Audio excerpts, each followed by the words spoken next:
Assalamualaikum warahmatullahi wabarakatuh. Alhamdulillahirabbil alamin wa sallallahu ala sayyidina Muhammadin thahal amin wa ala alihi wa sahbihi ajma'in. Rabbi shrah li sadri wa yassir li amri wahlul 'uqdatam min lisani yafqahu qawli. Allahumma la sahla illa ma ja'altahu sahla wa anta ya hayyu ya qayyum taj'alul hazna idza syi'ta sahla. Amma ba'd. Alhamdulillah, bagaimana kabar semuanya? Sehat-sehat insyaallah. Alhamdulillahirabbil alamin. Insyaallah pada kesempatan yang baik ini sesi terakhir pembahasan bab iman kepada qada dan qadar.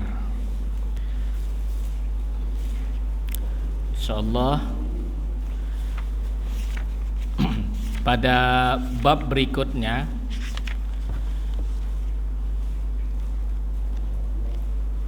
itu akan membahas tentang Islam versus ekstremisme dan apatisme. Oke. Insyaallah sebelum kita memulai, sedikit kita mereview apa yang sudah kita pelajari terkait dengan iman kepada qada dan qadar Allah Subhanahu wa taala. Jadi ya nggak apa-apa sembari bagi-bagi, nggak apa-apa sembari minum, nggak apa-apa, biar nggak ngantuk. Baik. Jadi kesimpulannya wajib hukumnya, ya, bukan siapa yang mau, tapi wajib hukumnya bagi setiap muslim yang mukallaf mengimani bahwa segala sesuatu yang terjadinya dengan ketentuan Allah Subhanahu wa ta'ala, sesuai dengan pengetahuan dan kehendak Allah Subhanahu wa ta'ala yang azali, yang abadi.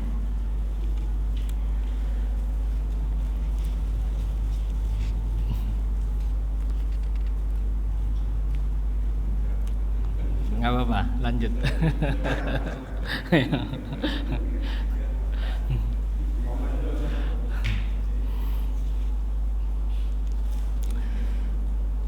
Baik.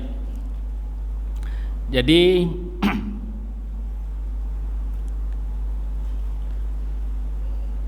tentang iman kepada ketentuan Allah, baik dan buruknya, itu kita sudah jelaskan dan juga kita sudah sebutkan beberapa dari dalilnya. Di antaranya tentang iman yang 6, ketika Rasul ditanya tentang iman yang 6, beliau menyebutkan di bagian yang ke-6-nya wa tu'mina bil qadari khairihi wa syarrihi, dan hendaklah engkau mengimani qadar Allah, ketentuan Allah yang baik dan yang buruknya.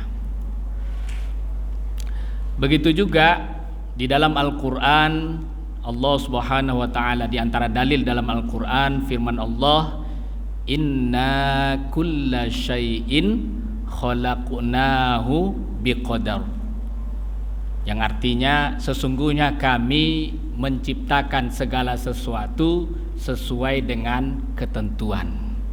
Ya, kami di sini kalau dinisbatkan kepada Allah kami, domir nahnu itu maksudnya pengagungan, bukan artinya Allah banyak, tapi artinya pengagungan, menunjukkan keagungan Allah Subhanahu wa taala. Nah, itu diantara dalil tentang ketentuan Allah Subhanahu wa taala, baik yang baik maupun yang buruk, yang manis maupun yang pahit, kaya ataupun miskin, sedih maupun gembira, semuanya terjadi dengan ketentuan Allah. Nah, semua ketentuan Allah yang terjadi sudah pasti diketahui oleh Allah Subhanahu wa taala dengan ilmunya yang azali dan abadi. Allah sudah tahu. Sebelum Allah menciptakan makhluk ini, Allah sudah mengetahui semua apa yang akan terjadi. Bahkan apa yang kita lakukan saat ini, duduk di majelis ini, di masjid ini, Allah sudah mengetahuinya sebelum Allah menciptakan makhluk, sebelum Allah menciptakan langit dan bumi. Kapan terjadinya, seperti apa terjadinya, berapa jumlah kita berkumpul, bagaimana posisi kita, ya itu semuanya diketahui oleh Allah Subhanahu wa ta'ala. Bahkan saat pengajian kita dibagi-bagikan makanan apa, minuman apa, semuanya diketahui. Tidak ada tersembunyi dari ilmu Allah Subhanahu wa ta'ala. Begitu juga ketentuan Allah yang Allah tentukan, semuanya diketahui oleh Allah Subhanahu wa ta'ala. Dan semua yang Allah tentukan dengan diketahui oleh Allah Subhanahu wa taala, terjadinya juga dengan kehendak Allah Subhanahu wa taala. Enggak mungkin sesuatu yang Allah tentukan ya kemudian bertentangan dengan ketentuannya. Pasti sesuai dengan ketentuannya. Ketentuannya terjadi dengan kehendak Allah Subhanahu wa taala. Ini sudah terdapat di dalam Al-Qur'an, seperti yang sudah kita bahas dalam Al-Qur'an, firman Allah, "Wa ma tasyauna illa ayyasha Allahu rabbul alamin." Apa maknanya?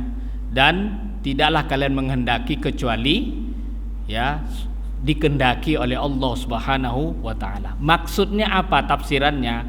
Bahwa makhluk hamba memiliki kehendak tetapi di bawah kehendak Allah Subhanahu wa taala. Kita tetap punya kehendak, punya ikhtiar. Kita bisa melakukan sesuatu dengan kehendak kita. Tapi apa yang kita lakukan dengan kehendak kita itu semua dikehendaki oleh Allah Subhanahu wa taala, terjadi ataupun tidak terjadinya. Itu yang disebutkan oleh Rasulullah, Masya Allahu kana wa ma lam yasha lam yakun. Tetapi ada kelompok yang dikenal dengan kelompok Jabriyah bertentangan dengan ini. Justru mereka menganggap bahwa makhluk atau hamba itu dipaksa, tidak memiliki ikhtiar dan kehendak menurut mereka. Ya, jadi menurut mereka makhluk atau hamba itu ibarat kertas atau bulu atau kapas ya yang sedang terbang kemudian mengikuti hembusan angin. Kemanapun angin menghembusnya, ke situ dia pergi. Seolah-olah menurut mereka hamba itu seperti itu, tidak punya keinginan. Kemanapun tiup angin ini bertiup, ke sana dia pergi. Ke kanan dia ke kanan, ke kiri bulu ini juga ke kiri. Itu menurut kelompok Jabriyah. Ini bertentangan dengan firman Allah tadi yang kita sebutkan, wa ma tasyauna illa ayyasha Allahu rabbul alamin. Kemudian tidak juga seperti yang dikatakan oleh kelompok Qadariyah, di mana mereka menyatakan, meyakini, berpaham bahwa makhluk yang menentukan perbuatannya. Menurut mereka makhluk yang menentukan perbuatannya, dan makhluk juga yang menciptakan perbuatan yang disengajanya. Dan ini juga bertentangan dengan Al-Quran dan hadis. Sebagaimana firman Allah, wallahu khalaqakum wa ma ta'malun. Apa artinya? Wallahu, dan Allah, khalaqakum, yang telah menciptakan kalian, wa ma ta'malun, dan semua yang kalian lakukan. Wa ma ta'malun, dan semua yang kalian lakukan. Artinya apa? Perbuatan kita juga diciptakan oleh Allah Subhanahu wa ta'ala. Banyak ayat-ayat Al-Quran yang menjelaskan bahwa segala sesuatu yang terjadi diciptakan oleh Allah Subhanahu wa ta'ala. Sebagaimana juga dalam ayat yang lain firman Allah, falam taqtuluhum walakinnallaha qatalahum wa ma ramaita idz ramaita walakinnallaha rama. Nah, Tetapi memaknai ayat ini harus dengan tafsiran, bukan dengan harfiah, bukan dengan letterlet. Kalau letterletnya maknanya justru bertentangan satu sama lain. Kalau zohirnya letterletnya maknanya falam taqtuluhum, maka kalian tidak membunuh mereka, tidak memerangi mereka, walakin Allah qatalahum, tetapi Allah yang membunuh mereka. Padahal yang terjadi ketika itu ya di perang ini tentang perang Badar. Ya, umat Islam memerangi mereka ya, dan membunuh mereka kaum-kaum musyrikin ketika itu. Ya enggak? Tetapi kenapa disebutkan dalam ayat ini seperti itu? Kalau zohirnya seperti itu maknanya. Tapi yang dimaksud di sini apa? Tidaklah kalian yang menentukan dan menciptakan ya mereka terbunuh, tapi Allah lah yang menciptakan dan menentukan mereka terbunuh. Wa ma romaita idz romaita. Ini khitabnya kepada Nabi kita Muhammad. Ini juga tentang perang Badar. Ketika itu Rasulullah dalam riwayat menyebutkan melempar 3 batu, sebagian riwayat menyebutkan melempar 3 tanah kepada kaum musyrikin ya, sehingga mereka kaget kemudian mereka kabur. Ya.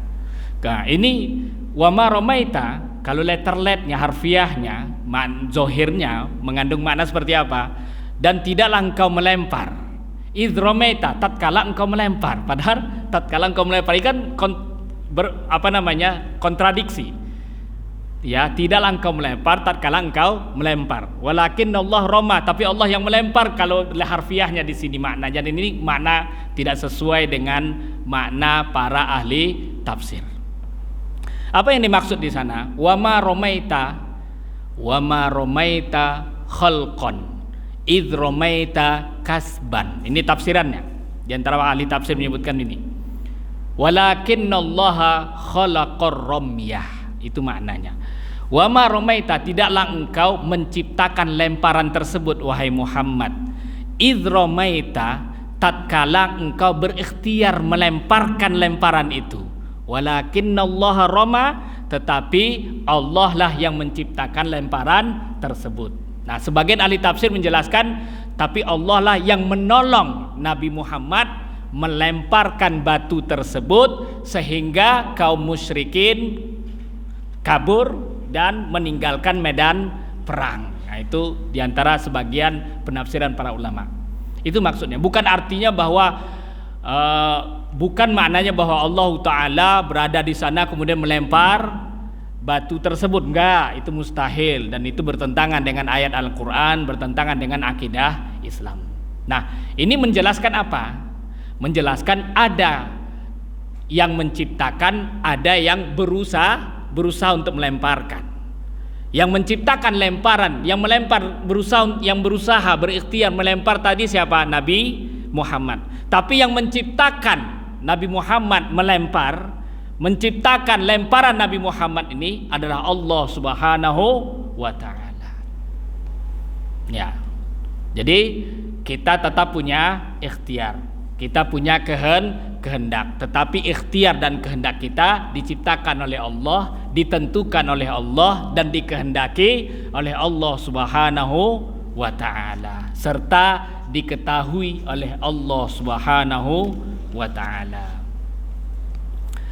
Bahkan disebutkan, ditegaskan dalam surah yang lain, dalam surah Yunus, walau syaa rabbuka la amana man fil ardi kulluhum jami'a. Kata Allah, dan seandainya Tuhanmu wahai Muhammad berkehendak, niscaya seluruh yang ada di bumi ini akan beriman jika Allah menghendakinya. Ya, setiap orang di penduduk bumi ini pasti pengen selamat, benar ya? Ya, dan bahkan sebagian semua agama mengklaim mereka beriman. Tetapi Allah yang menentukan mana iman yang benar, mana yang tidak. Allah menentukan siapa yang mendapat hidayah, siapa yang disesatkan oleh Allah. Allah yang menentukan siapa yang wafat dalam keadaan beriman, siapa yang wafat dalam keadaan kufur. Allah yang menentukan siapa yang masuk ke dalam surga tanpa azab dan siapa yang masuk ke dalam surga didahului oleh azab. Diazab dahulu baru masuk dalam surga, atau siapa yang masuk ke dalam neraka untuk selama-lamanya.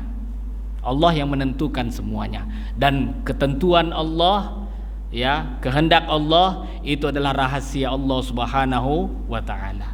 Kita tidak mengetahui apa yang akan Allah tentukan untuk kita, Tapi kita tahu apa yang Allah wajibkan untuk kita. Tapi kita tahu apa yang diharamkan oleh Allah Subhanahu wa ta'ala. Artinya apa yang Allah wajibkan ini yang kita kerjakan. Ya, jangan sampai kita membebani diri atau seseorang membebani dirinya, pikirannya untuk mengetahui apa yang akan Allah tentukan. Tidak ada yang bisa mengetahuinya kecuali hanya Allah Subhanahu wa ta'ala. Dan kecuali yang diberitahu oleh Allah Subhanahu wa ta'ala melalui Nabi kita Muhammad sallallahu alaihi wasallam dan melalui para nabi-nabi yang lainnya. Kita tahu kiamat, bumi ini akan hancur dan akan terjadi kiamat. Kalau tidak diberitahu oleh Nabi, tidak disebutkan dalam Al-Quran dan hadis, maka kita tidak tahu itu benar. Itu rahasia Allah, hanya Allah yang tahu. Tetapi karena disebutkan dalam Al-Quran, disebutkan dalam hadis melalui Nabi kita Muhammad, maka kita tahu bahwa akan terjadi kiamat. Kita tahu. Tetapi tidak semua apa yang akan Allah tentukan, apa yang Allah tentukan itu diberitahu kepada kita, diberitahu melalui Nabi kita Muhammad sallallahu alaihi wasallam. Tidak semuanya, hanya sebagian. Bahkan Nabi Muhammad pun tidak mengetahui semua yang ghaib. Beliau hanya mengetahui sebagiannya saja, tidak semuanya. Jadi tidak benar kalau ada orang mengatakan bahwa Nabi Muhammad mengetahui semua yang ghaib sebagaimana yang diketahui oleh Allah. Itu nggak benar sama sekali. Nabi Muhammad hanya mengetahui sebagian yang ghaib. Ya, banyak cerita di dalam hadis bahwa ada hal-hal yang Nabi sendiri tidak mengetahuinya kecuali setelah diberitahu oleh Allah Subhanahu wa ta'ala. Rasul pernah mengutus sebagian sahabatnya ke suatu tempat, diutus oleh Nabi. Di tengah jalan sahabatnya semuanya dibunuh oleh perampok. Kalau seandainya Nabi tahu bahwa sahabatnya akan dibunuh, kalau seandainya Nabi tahu apa yang ditentukan oleh Allah, yang dikehendaki oleh Allah, maka tidak mungkin Nabi mengutus sahabatnya untuk dibunuh.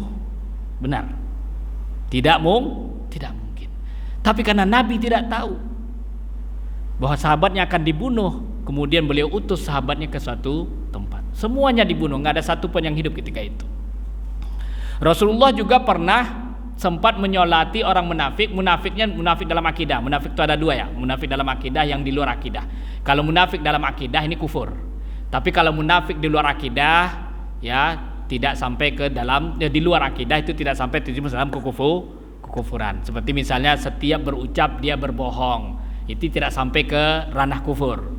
Tapi kalau misalnya orang munafik ini zohirnya dia cinta kepada Nabi, ternyata dalam hatinya dia tidak suka dengan Nabi, ini namanya munafik dalam akidah, gitu ya.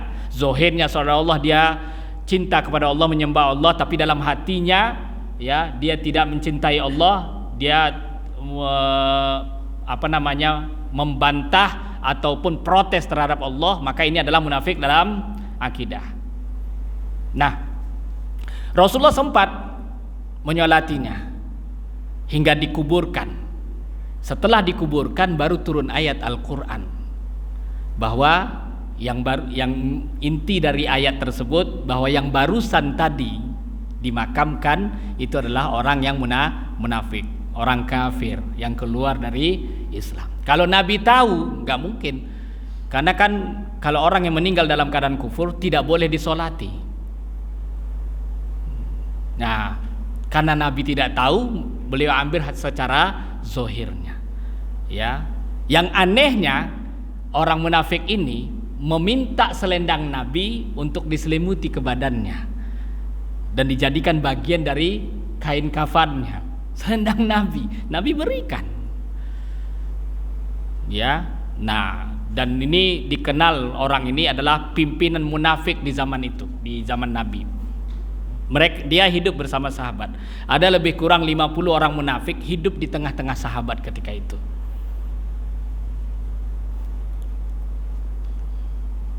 Oke, baik.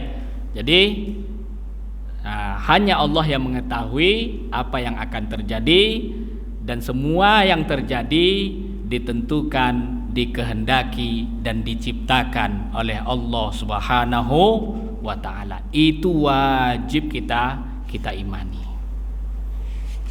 Baik.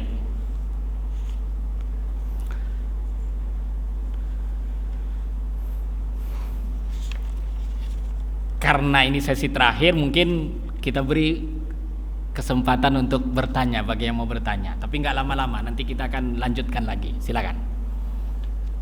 Karena kan udah 3 kali kita bertemu membahas tentang iman kepada ketentuan Allah baik dan buruk. Ya, kita berharap apa yang kita sampaikan, makanya pelan-pelan kita menyampaikannya dan kadang berulang supaya tertanam di pikiran dan di hati kita.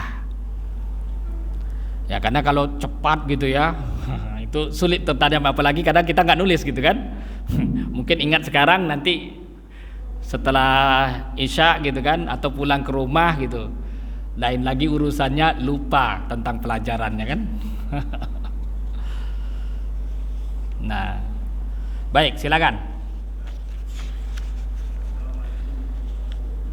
Waalaikumsalam warahmatullahi wabarakatuh.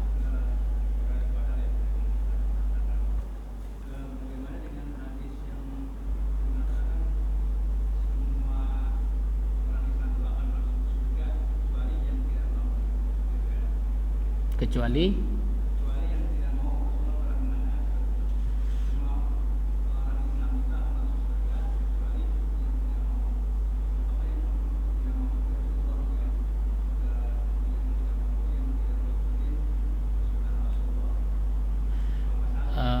itu hadis apa ayat?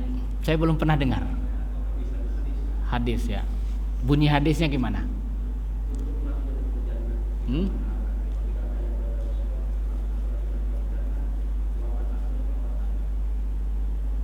Coba diulangi, pelan-pelan. Ya.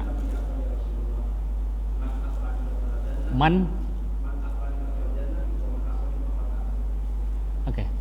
Man atu'ani dakhalal jannah. Barang siapa taat kepada Nabi, masuk surga. Barang siapa yang bermaksiat atau durhaka terhadap Nabi, maka masuk neraka.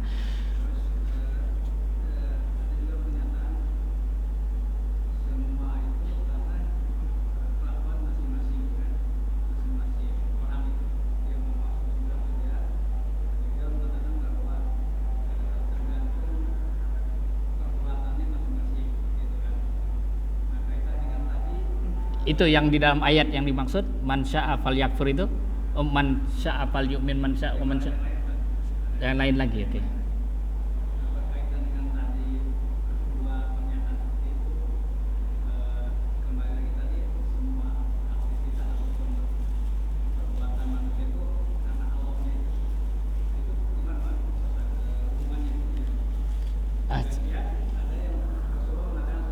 Ada mic nggak ya? Ya, oke, nggak apa-apa, silakan. Ya pakai mic aja, tapi mic dalam. Dalam aja.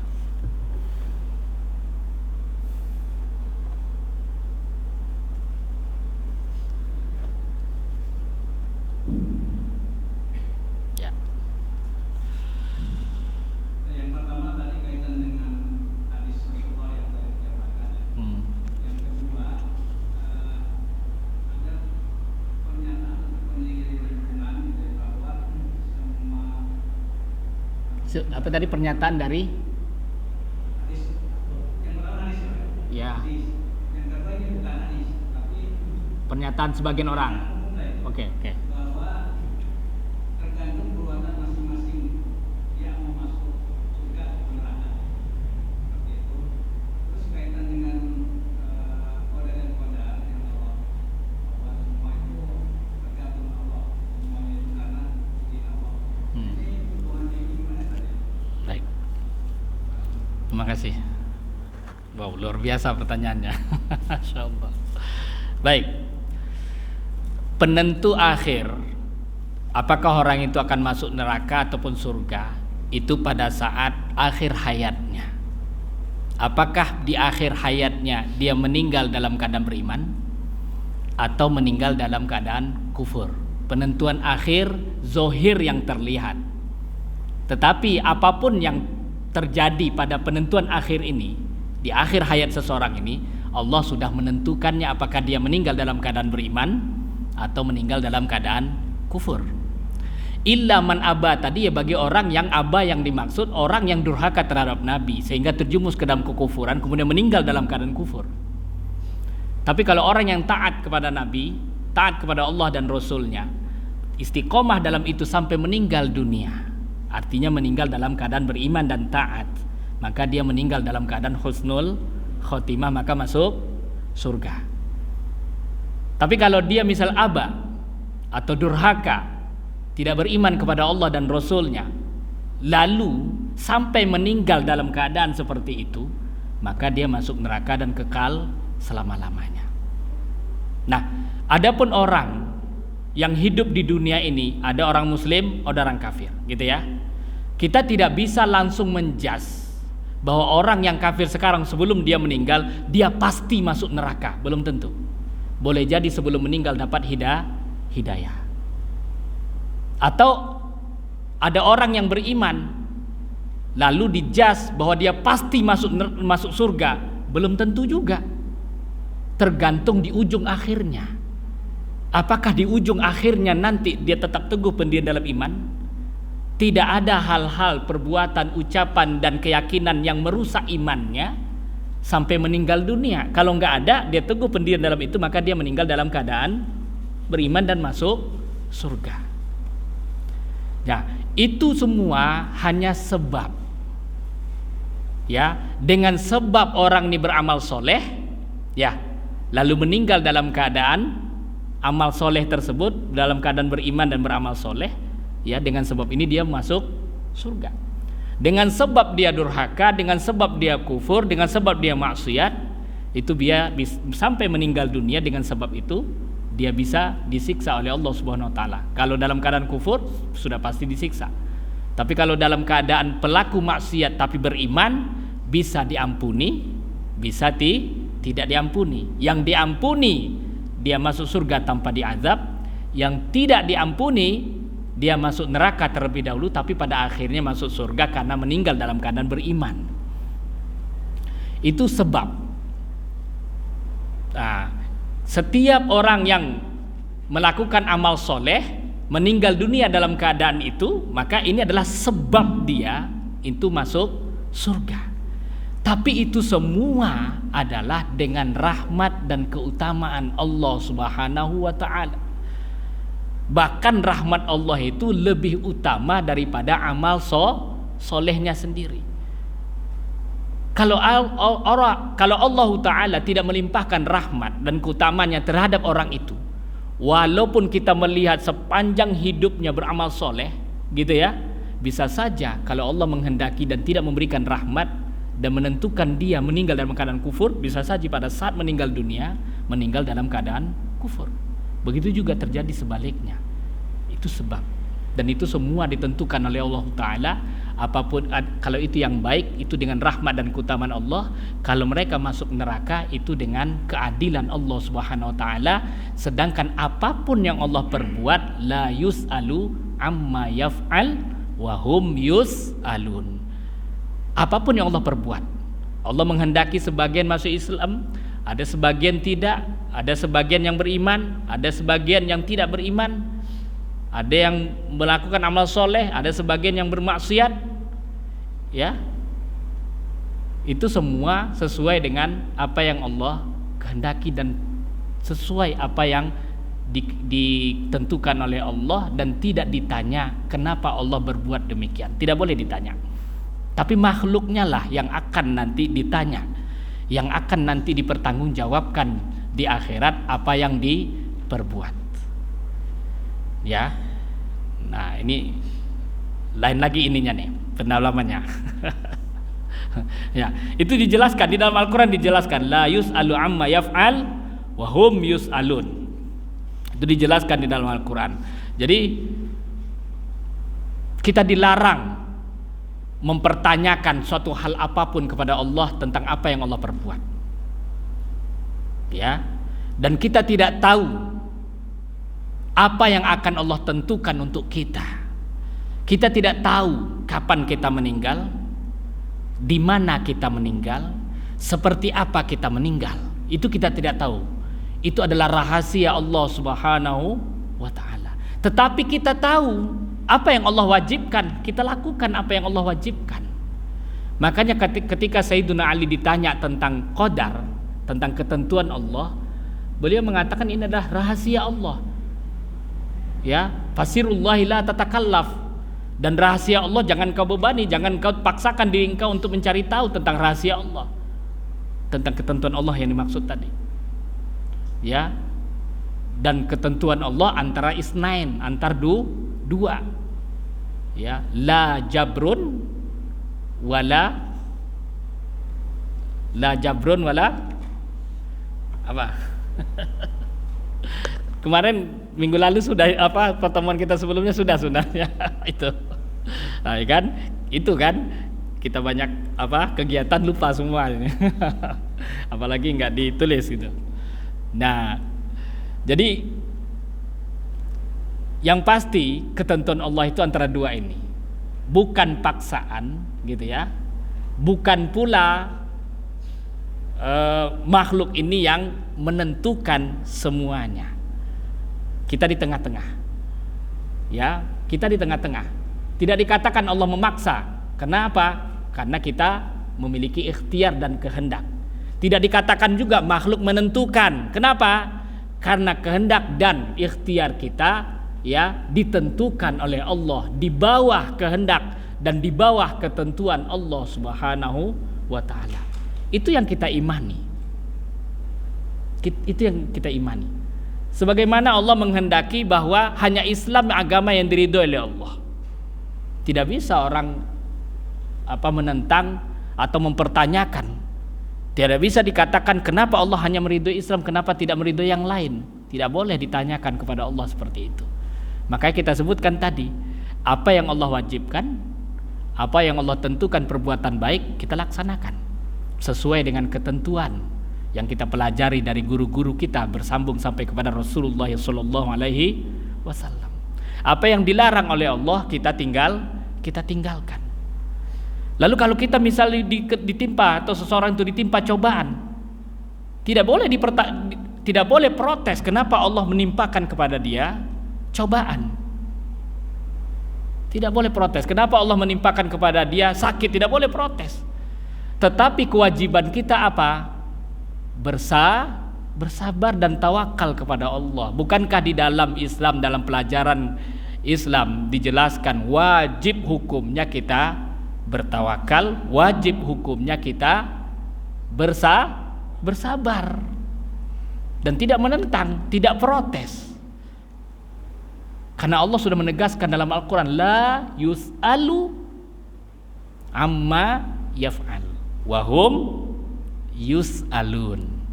Coba, mudah-mudahan cepat hafal kita. La yus'alu amma yaf'al wahum yus'alun.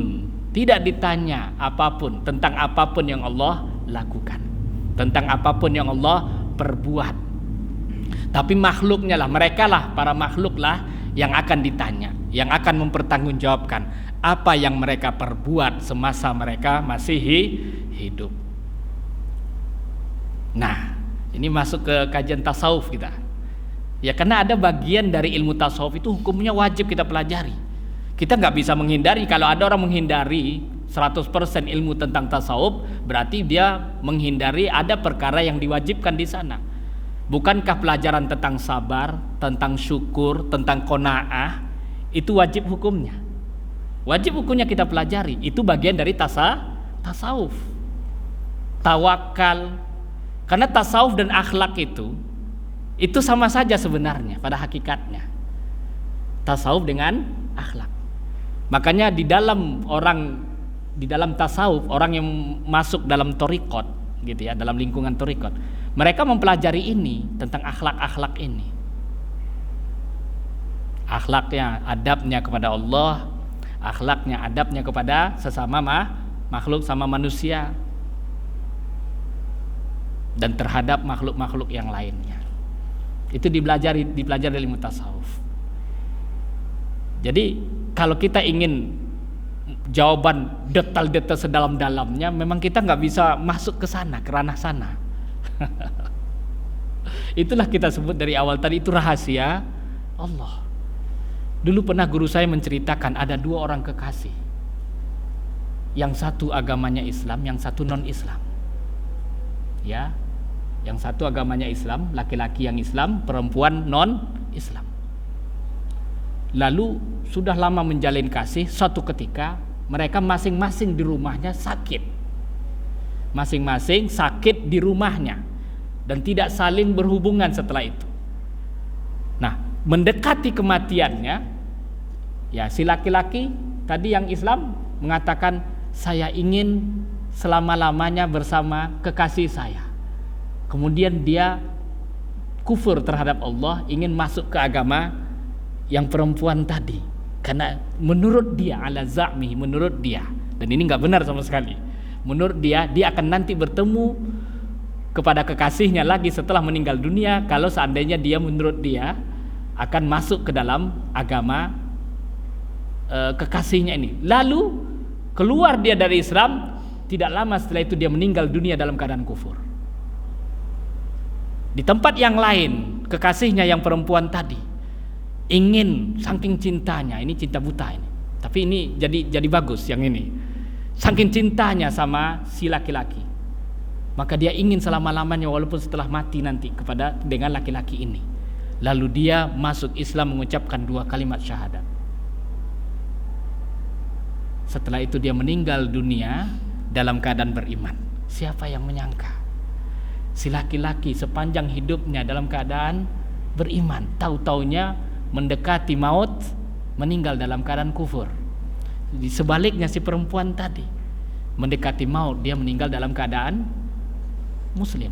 muslimah, beriman. Itulah rahasia Allah. Memang tidak bisa kita masuk ke dalam sana. Kita hanya bisa mempelajari apa saja yang diwajibkan oleh Allah, kita pelajari. Apa yang diharamkan oleh Allah, kita pelajari. Seperti yang terkait masalah keimanan, kita pelajari masalah keimanan. Wajib kita mengimani bahwa segala sesuatu yang terjadi di alam ini, ya, ditentukan oleh Allah Subhanahu wa ta'ala.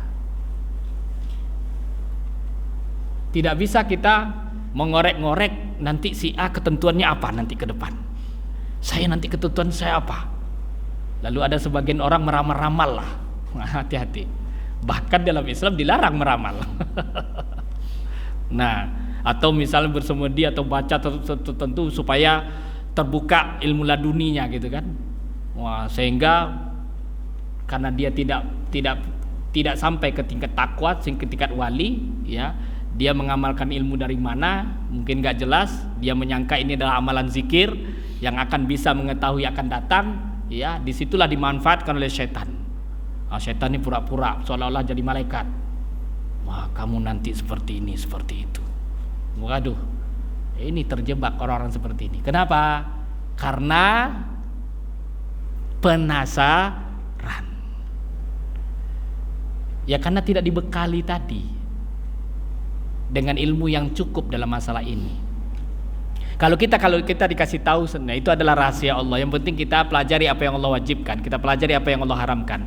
Yang wajib kita lakukan, yang haram kita tinggalkan. Kita kan dikasih tahu, maka kita udah nggak penasaran lagi.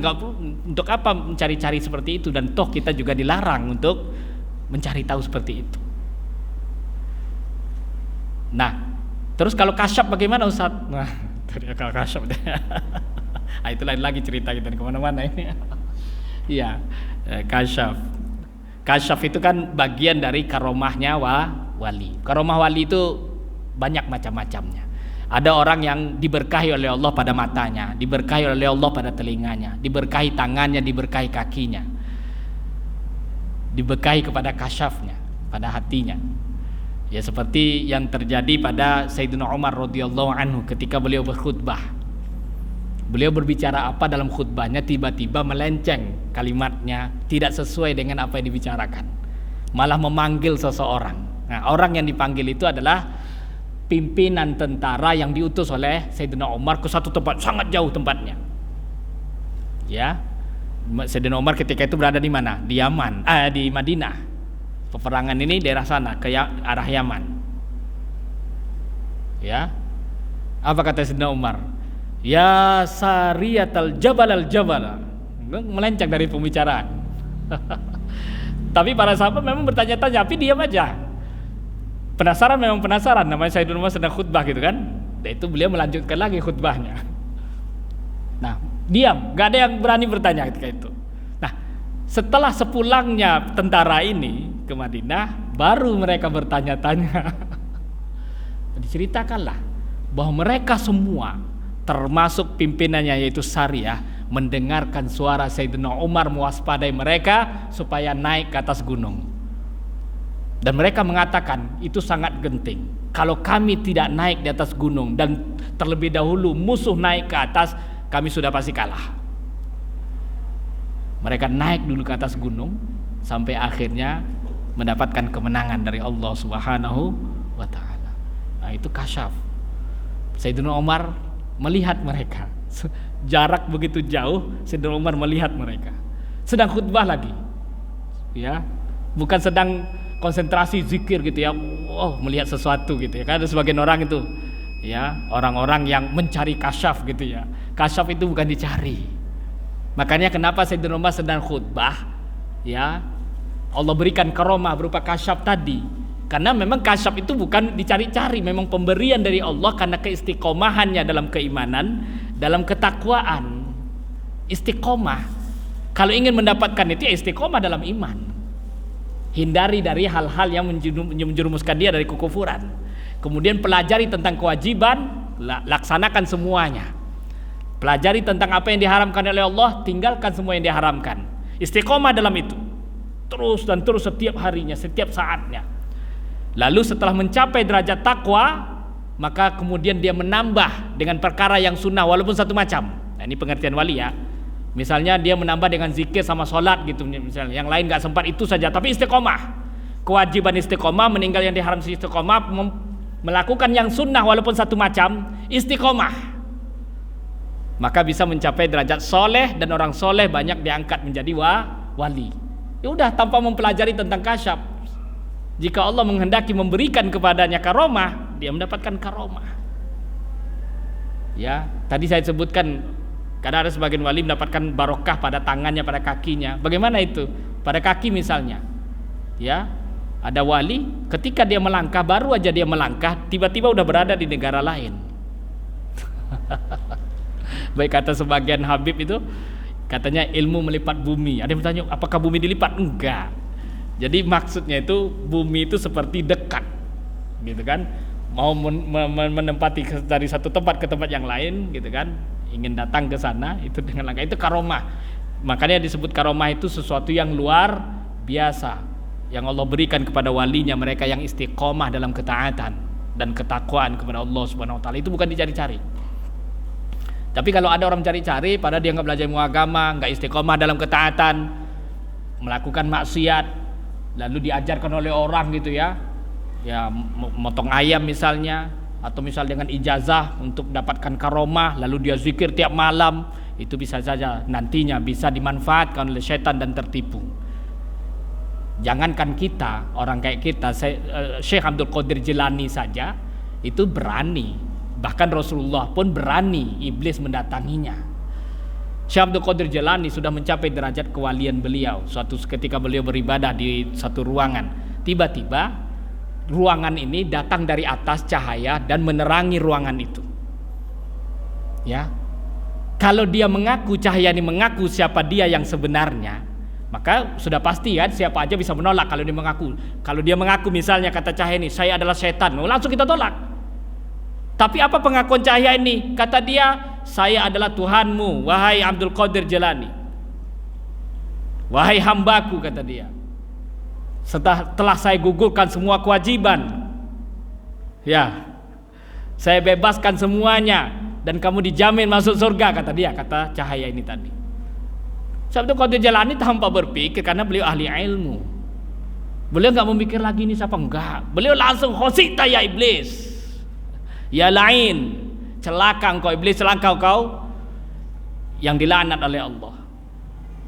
Saat itu langsung hilang, langsung gelap lagi seperti semula. Suasana seperti semula lagi, hilang cahayanya. 3 hari setelah itu datang lagi cahayanya. Ngomong apa? Ngomong apa cahayanya? Min aina araftani ya Abdul Qadir katanya. Dari mana engkau tahu itu aku wahai Abdul Qadir katanya. Dijelaskan Syekh Abdul Qadir. Engkau mendatangiku berbentuk cahaya, sedangkan Allah laisa kamitslihi syai'. Allah tidak menyerupai makhluk, Allah bukan cahaya, itu maksud beliau. Engkau berbicara dengan aku dengan huruf dan suara, sedangkan kalam Allah bukan huruf, suara, bukan bahasa. Dan engkau menyuruh aku telah gugur, menurut engkau telah gugur semua kewajiban, sedangkan Rasulullah sampai meninggal pun tidak ada kewajiban yang gugur dari Rasul. Ya, sampai mau meninggal pun Rasul tetap masih sholat. Itu Rasulullah, makhluk Allah yang paling mulia, bukan hanya beliau hanya tingkat nabi saja, tapi bahkan beliau adalah pemimpin seluruh para nabi. Orang yang paling mulia dari seluruh makhluk, bahkan lebih mulia dari nabi dan para malaikat. Nah, makanya untuk mengantisipasi itu semua dengan apa? Dengan ilmu. Dengan ilmu. Karena setan itu bisa saja mendatangi orang-orang. Apalagi orang-orang yang penasaran, banyak pengen tahu, seluk-beluk, padahal udah dikasih tahu gitu kan, dia masih penasaran. Itu sangat mudah untuk diinin oleh setan-setan itu, untuk digoda. Ya, bahkan dalam hadis kan disebutkan kan, satu saat nanti akan datang ada setan nanti membisikkan pada dirinya, pada diri seseorang. Pura-pura dulu setan ini pertama-tama, siapa yang menciptakan langit? Lalu dia jawab, seolah-olah dia yang bertanya, dia mendengarkan dalam hatinya pertanyaan itu. Lalu dia jawab, dia ladenin, dia nggak tahu. Allah, kata dia. Siapa yang menciptakan bumi, kata setan nih. Dia ladenin dalam hati Allah. Baru setelah itu dia jebak. Kemudian setan ini mengatakan, siapa yang menciptakan Allah? Kalau itu yang terjadi, hentikan. Dijelaskan dalam hadis itu, hentikan, jangan diteruskan, dan katakan amantu billahi, amanna billahi wa rusulih. Jangan diikutin. Ya, para sahabat aja dulu pernah didatangi seperti itu. Baik dalam masalah akidah, setan ini ingin menjerumuskan orang dalam masalah akidah maupun dalam masalah ibadah. Kita udah khusyuk banget mau sholat, tengah-tengah sholat beda lagi tuh yang datang. Kadang-kadang dibisikkan macam-macam. Bahkan ada sekelompok jin, kelompok syaitan yang memang tugasnya mengganggu orang sholat ini, yang dikenal dengan khinzib. Ada yang disebut khonzab kan, khinzib. Nah, kelompok jin, kelompok syaitan khinzib ini ya mengganggu orang-orang yang sedang sholat. Dan bukan berarti ketika saya sholat sudah pasti jin takut semua, belum tentu. Pernah dulu kejadian, ya, setan di dalam masjid berzikir pakai jubah berbentuk manusia, ya, dan mendapatkan mangsa satu orang. Orang ini dikenal dengan ahli ibadah dan penasaran kepada iblis ini. Tapi dia nggak mengaku setan, seolah-olah dia ulama besar. Ya, yang ahli ibadah tadi kan pulang gitu ya, pulang, datang lagi ke masjid, masih ngelihat lagi ini sedang zikir. Pulang lagi, datang lagi, berkali-kali masih aja di masjid. Nah, dia penasaran, pengen tahu bagaimana supaya dia menjadi seperti dia tadi yang senantiasa terus berzikir. Nah, disitulah terjadinya awal utamanya tipu daya itu. Akhirnya meninggal dalam keadaan kufur. Tapi belum sampai ke derajat wali ya. Dia belum sampai ke derajat wali. Belum. Memang ahli ibadah tapi belum sampai ke derajat wali. Karena orang yang sudah sampai ke derajat kesempurnaan wali itu maksum dari kufur. Tapi tidak maksum dari maksiat. Bisa saja seorang wali melakukan dosa besar, bisa. Tetapi pada akhir hidupnya dia pasti akan bertobat. Tetapi dari kufur mereka maksum, dipelihara, dijaga oleh Allah. Adapun Rasulullah itu maksum dari semuanya, dari dosa besar, dari dosa kecil, dari kekufuran. Dari dosa kecil yang ada unsur keinginan jiwanya dan kekufuran, itu maksum dari para nabi. Ya. Nah, makanya i'rifil haqqo ta'rif ahlah. Ketahuilah tentang kebenaran, maka engkau mengetahui siapa orang yang berbicara benar, siapa orang yang berbicara tidak benar. Ya, jangan kita mengandalkan YouTube jadi guru kita, internet jadi guru kita. Kita harus bekal dulu ilmu. Internet itu bukan untuk dijadikan sebagai guru, panutan, tapi untuk melihat kalau ada yang benar ya sudah kita dengarkan. Karena kita sudah bisa menilai. Kalau ada yang salah, ini salah nih, nggak bisa diikutin. Dia udah bisa memilah. Dia bisa memfilter. Ya, kalau yang nggak bisa memfilter, ini bagus nih ngomongnya nih, mantap. kata-katanya juga nggak pernah berhenti gitu kan. Kalimatnya juga luar biasa, intonasinya luar biasa, gayanya enak banget, jenggotnya juga rapih gitu kan. Subscribernya banyak. Ya, tenar itu belum tentu benar. Tenar itu belum tentu benar. Ya. Nah, makanya pelajari kebenaran dari orang yang terpercaya, yang dari ahlu sunnah wal jamaah, Asy'ari, tah itu Syafi'i, tah itu Maliki, tah itu Hanafi atau Hambali, yang penting dari segi akidah mengambil dari Asy'ari atau Maturidi, karena sanad mereka bersambung sampai kepada Rasulullah SAW, dan guru ini bersambung mata rantai keilmuannya sampai kepada Rasulullah SAW. Ya, keilmuan ya. Kalau nasab, ya bisa saja ada orang yang nasab sampai nasab ke Nabi tapi keilmuannya nggak sampai.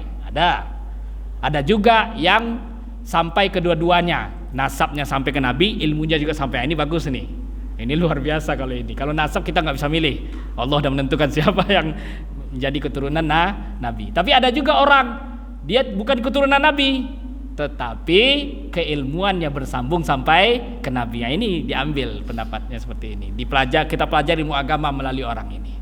Barakallahu fikum. Ahsanallahu ilaikum. Mudah-mudahan bermanfaat. Ya. Insyaallah kita ketemu lagi di lain waktu, mungkin setelah Idul Fitri barangkali ya. Karena awal bulan akan datang sudah masuk puasa Ramadan. Ya, insyaallah kita ketemu di bulan Ramadan, mudah-mudahan dalam keadaan sehat. Mudah-mudahan semuanya diberikan kekuatan oleh Allah untuk melakukan ibadah dan melakukan puasa di bulan suci Ramadan dan mendapatkan barokah di dalam bulan suci Ramadan, dan mudah-mudahan kita bisa mencapai malam Lailatul Qadar. Barakallahu fikum. Ahsanallahu ilaikum. La ilaha illallah. La ilaha illallah. La ilaha illallah. Allahumma salli ala sayyidina Muhammad wa ala alihi wa sahbihi wa sallim. Rabbi ighfirli wa liwalidayya wa lil mu'minina wal mu'minat. Wassalamualaikum warahmatullahi wabarakatuh.